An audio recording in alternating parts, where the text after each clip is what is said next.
L'Institut français de Géorgie propose aux francophones de Géorgie une rétrospective de plusieurs films de Louis Malle dans le cadre de son ciné-club et durant cette première semaine d'avril. Nous avons l'honneur de recevoir Justine Malle, la fille de ce grand réalisateur français. Votre film Jeunesse a introduit cette semaine consacrée au film de votre père. Les spectateurs se sont beaucoup intéressés à votre film et vous ont posé plusieurs questions après le film. Ils ont salué votre sincérité en particulier. Avant de vous lancer dans la réalisation de ce long métrage, avez-vous eu des expériences ou des envies d'écriture, de scénario, de mise en scène ou de réalisation qui ont ou n'ont pas abouti et quels en étaient les thèmes? Donc, alors, avant de faire ce long métrage, donc j'ai fait des cours. Et quand j'ai décidé de passer au long, parce que j'étais un peu frustrée avec le cours, je trouvais que c'était beaucoup d'énergie pour pas grand-chose. J'avais pas du tout d'autres idées que ça. Ça me paraissait évident, complètement évident de le faire sur ce thème-là. Après ce film, j'ai eu beaucoup d'idées qui n'ont pas abouti. Mais avant, non. Avant, pour moi, c'était mon premier long métrage, ce serait ça, c'était sûr. Dans votre film Jeunesse, vous racontez des événements personnels d'une façon directe, mais finalement, vous ne dévoilez que très peu d'informations qui vous seraient particulières à vous et à votre père. Ces situations, vous les avez vécues, mais elles ont été vécues comme vous les décrivez par toutes les jeunes filles qui ont perdu leur père. Pourriez-vous donc nous en dire un peu plus, nous dévoiler ce que vous admiriez chez Louis Malle, chez votre père? Quel était son caractère, par exemple, dans la vie quotidienne? Oui, c'est vrai que dans le film, je l'individualise pas tellement. Déjà, il est assez vite malade, et c'était un peu ambigu. Je voulais pas spécialement qu'on... C'est évident que c'est lui, mais il est jamais nommé. Après, il y a son film, Alain le fantôme. Mais c'est vrai que l'idée, c'était quand même d'avoir une certaine universalité. C'était pas de faire un documentaire sur... et donc, dans la vie quotidienne, j'ai du mal à en parler parce qu'on n'a jamais vraiment vécu ensemble, parce que mes parents se sont séparés très tôt et moi je vivais à Paris avec ma mère et mon père vivait plutôt aux États-Unis à cette époque-là. D'ailleurs, toute ma vie, il a vécu aux États-Unis, mais en faisant beaucoup, c'était quelqu'un qui voyageait beaucoup, qui revenait très souvent en France, qui allait voir mon frère en Allemagne, enfin, donc il avait tout un circuit. Donc j'ai pas du tout partagé de vie quotidienne avec lui. Mais je l'ai quand même beaucoup vu parce que je passais toutes mes vacances avec lui. Il était très présent dans ma vie, sur ce que j'allais faire comme études, les livres que je lisais, enfin, faire de la musique, pas de la musique, tout ça. C'était un père présent, même si on vivait pas du tout ensemble. Et de son caractère, c'est quelqu'un d'assez secret. Moi, j'ai l'impression que je l'ai connu vraiment à travers ses films, beaucoup. Et à travers les interviews et tout ça, c'est pas du tout quelqu'un qui m'a parlé comme ça, par bribes, par allusion. J'ai dû reconstruire un petit peu. J'étais très curieuse de savoir qui il était.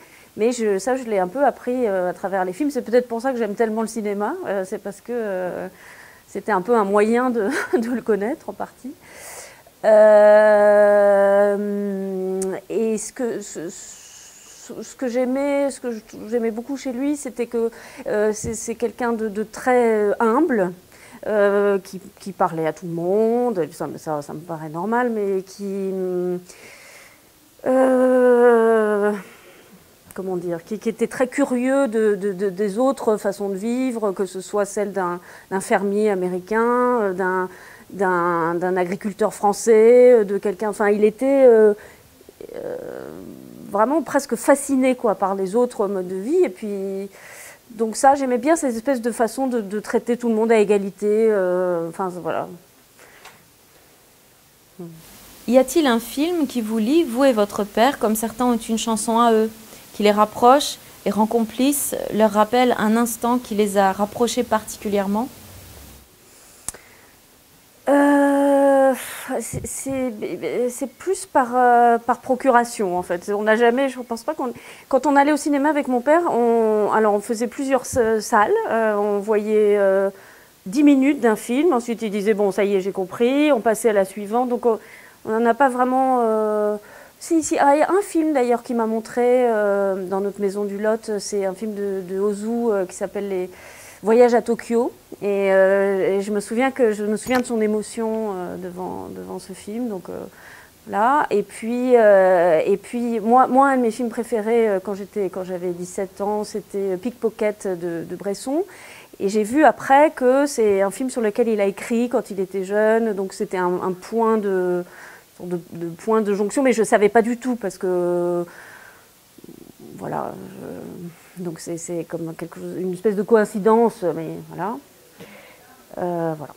Dans ce film, bien que vous décriviez les faits exacts à vos spectateurs, vous les laissez à distance de vos sentiments profonds et de vos pensées, ou plutôt de celles du personnage de Juliette. Quelle place avez-vous octroyée au spectateur? Quelle était la place du spectateur dans votre film? En fait, j'ai vraiment voulu éviter la sentimentalité. Et donc j'ai voulu laisser le spectateur vraiment libre. Enfin, j'ai pas voulu le prendre en otage, quoi, de ce qui arrive quand même de très brutal et dans ce film. Donc je suis restée très à distance, peut-être trop à distance des émotions. Après, ouais, et ça je partage ça avec mon père. On n'est pas du tout dans une espèce de, dans une démonstration émotionnelle du tout. Voilà. Quelle est la place du spectateur? Il y a beaucoup de spectateurs qui se sont identifiés, et c'est vrai que moi ça m'a étonnée, mais bon. Donc j'ai quand même l'impression que le spectateur peut trouver de l'émotion dans le film, mais il y a des spectateurs qui restent très à distance, qui trouvent que c'est beaucoup trop. Je sais pas, trop distancié, et ça je comprends. Hein,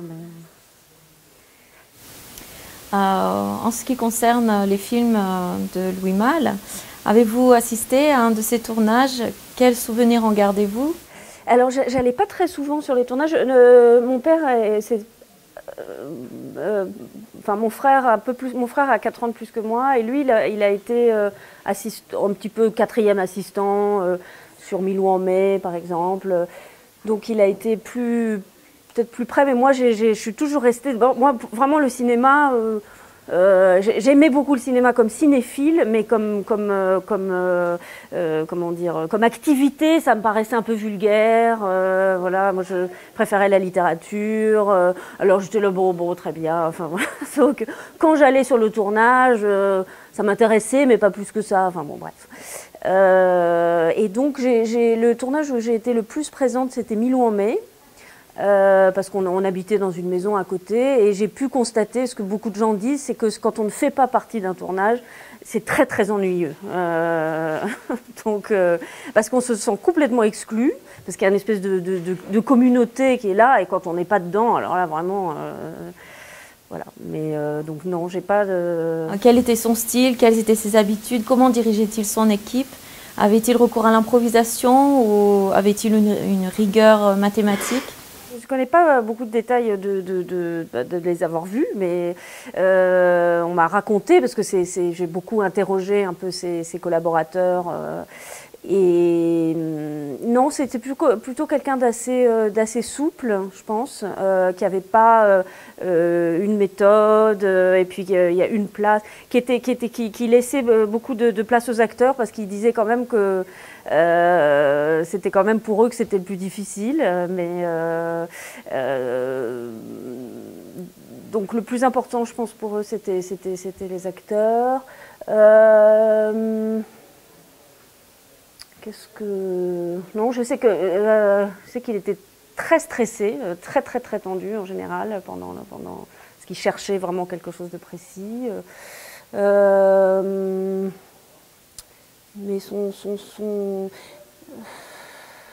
je crois qu'il connaissait, oui, c'est ce qu'on m'a raconté aussi, qu'il connaissait très bien la technique, et que par exemple, quand un opérateur ou quelqu'un mettait trop longtemps, il disait écoute, mets ça, fais ça, enfin, il lui disait à peu près ce qu'il fallait faire. Donc voilà, mais il était quand même, je pense, très concentré sur le jeu, et surtout sur le son. Ça, c'était très important pour lui.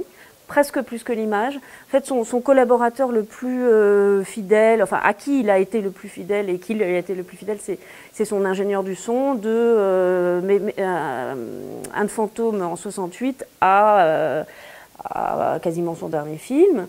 Et c'était vers lui qui se tournait d'abord pour entendre est-ce que c'était bien, est-ce que la prise était bonne au son. Donc, y a-t-il un film de votre père pour lequel vous auriez une tendresse particulière, pour des raisons personnelles ou non d'ailleurs? Oui, donc moi il y a deux films.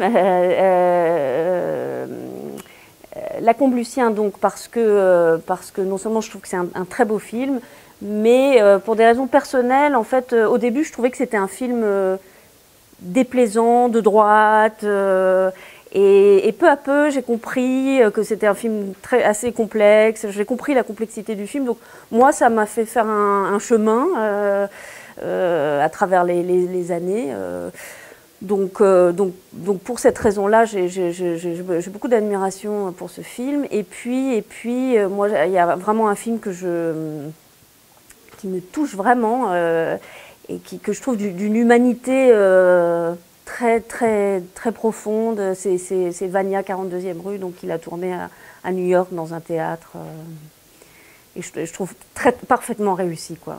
Durant cette rétrospective, nous allons voir Lacombe Lucien demain, 6 avril, Feu Follet le 7 et enfin Milou en mai le 8. Ce sont les trois derniers films de la rétrospective.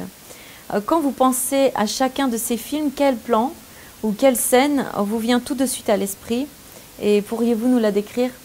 Oui, alors donc Milou en mai, c'est facile parce que il y a une scène que j'ai toujours beaucoup aimée. C'est au début, le personnage joué par Michel Piccoli, sa mère vient de mourir et il est un peu hébété comme ça parce qu'il a vécu avec elle et il est dans sa chambre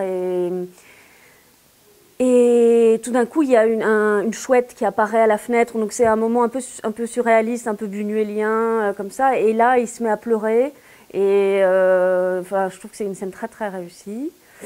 Le Feu Follet, c'est aussi pour des raisons un peu personnelles la fin.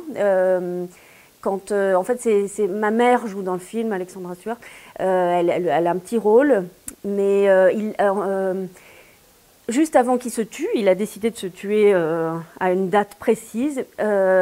Et donc, il fait un chemin, il va voir ses amis, tout ça. Et la dernière scène, juste avant qu'il se tire un coup de revolver, il appelle Solange, ce personnage joué par ma mère, et elle lui dit une phrase que je trouve très belle, qui est « La vie est bonne, Alain ».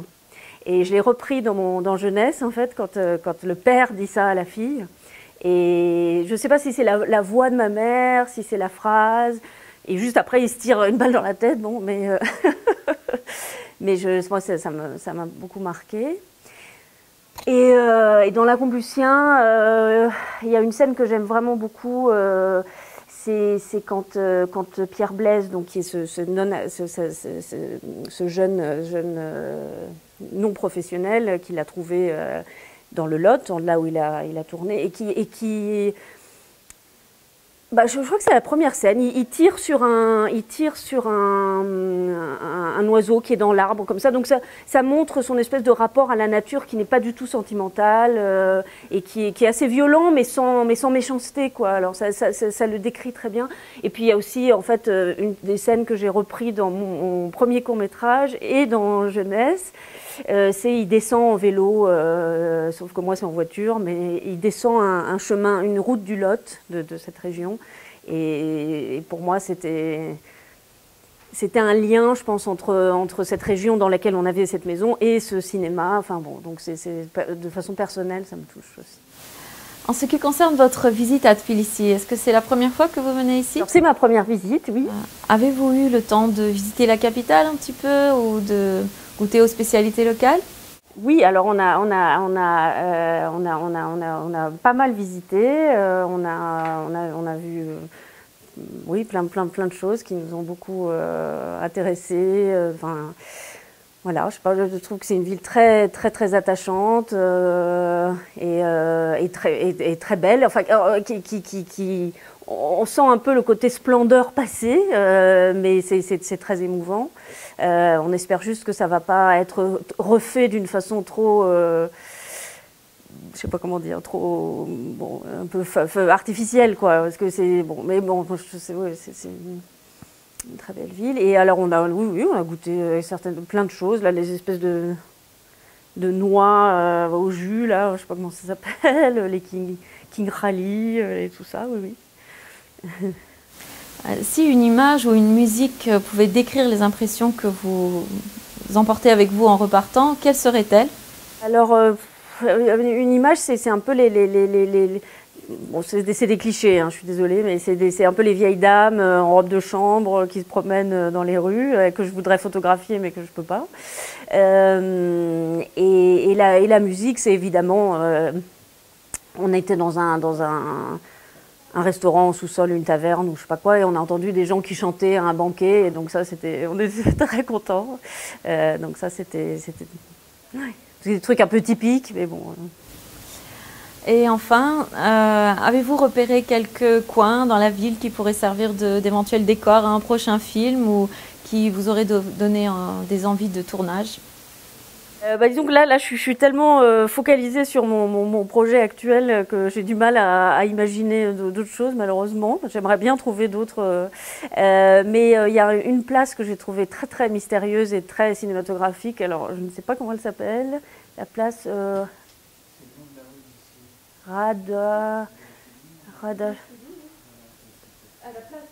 Goudashvili, voilà, la place Goudashvili. Alors là, tout d'un coup, on est dans un autre monde, entre la Nouvelle-Orléans, je sais pas, enfin, un endroit très étrange.